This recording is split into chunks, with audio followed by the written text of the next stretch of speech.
Item número SCP-2046, classe do objeto Euclídeo. Descrição: SCP-2046 é um pôster da tabela periódica dos elementos, impresso em uma folha de papel brilhante. Quando não observado, 2046 se expandirá, adicionando novos grupos à tabela periódica. Os novos elementos adicionados desta maneira não obedecem às leis estabelecidas pela química ou à estrutura organizacional da tabela periódica. No entanto, no momento da escrita desse relatório, SCP-2046 exibe 191 elementos anômalos, apesar dos quais estão listados na tabela periódica expandida da Fundação. SCP-2046 exerce um efeito psicológico sobre os observadores, fazendo com que cerca de 80% deles acreditem que a tabela periódica anômala seja a correta, e o indivíduo expressará confusão quando comparada a uma tabela periódica padrão. Os outros 20% que observam dizem que algo parece errado com a tabela, mas não são capazes de dizer o que é, até compararem com uma tabela não anômala. Eles poderão dizer que ela está errada. A administração de amnéticos de classe C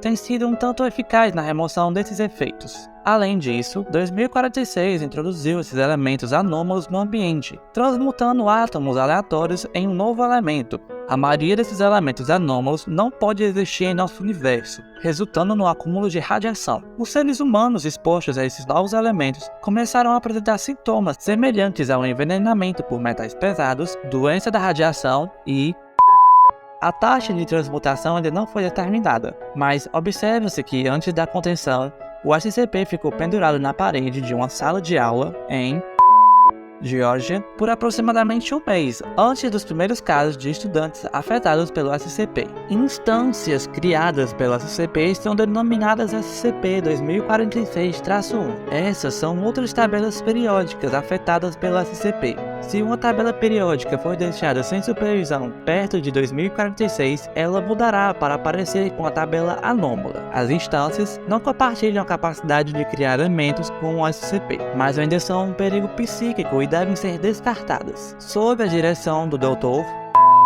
Os pesquisadores foram capazes de desenvolver procedimentos de contenção usados ao expor SCP-2046 com representações da tabela periódica dos elementos compatíveis com a física padrão. Os efeitos de distorção física do SCP são inibidos desde a implantação desses procedimentos. Nenhum elemento novo apareceu na mesa e o nível de radiação dentro da câmara de contenção apenas aumentou. Adendo: o pessoal de pesquisa sênior prevê que a liberação e propagação de elementos químicos anômalos e instáveis podem danificar as leis da química e, consequentemente, resultando em um evento de reconstrução de realidade de classe CK. Como tal, todos os experimentos envolvendo os próprios elementos anômalos são proibidos, aguardando a aprovação do Conselho dos OSINT. Procedimentos especiais de contenção. SCP-2046 deve ser colocado na parede de sua sala de contenção hermética e segura, equipada com câmaras de ar e proteção contra a radiação. Várias outras tabelas periódicas não anômalas devem ser colocadas na parede próximas a 2046. Não devem haver menos de 20 tabelas na parede. Além disso, a câmara de contenção deve ter uma mesa com amostras de 1 grama dos primeiros 92 elementos da tabela periódica, cada um selado em uma garrafa de vidro hermética. A cada 24 horas, um funcionário de classe D equipado com traje para material perigoso de nível A deve inspecionar as tabelas e compará-las com outras de referência fora da câmara. O pessoal de classe D utilizado para esse serviço devem ser leigos em química e devem ser tratados com amnésicos de classe C. As tabelas periódicas que foram modificadas pelo efeito de 2046 devem ser removidas e substituídas por novas. As instâncias criadas pelo SCP devem ser seladas em envelopes de papel preto e trituradas e incineradas posteriormente. Da mesma forma, as amostras elementais devem ser descartadas e substituídas mensalmente. Caso a radiação da câmara comece a chegar a níveis perigosos, o ar deve ser evacuado e armazenado em botijões de gás blindados e descartados. Todos os resíduos produzidos durante o procedimento de contenção devem ser depositados em um dos centros subterrâneos seguros de eliminação de resíduos radioativos da Fundação. Encerrando transmissão.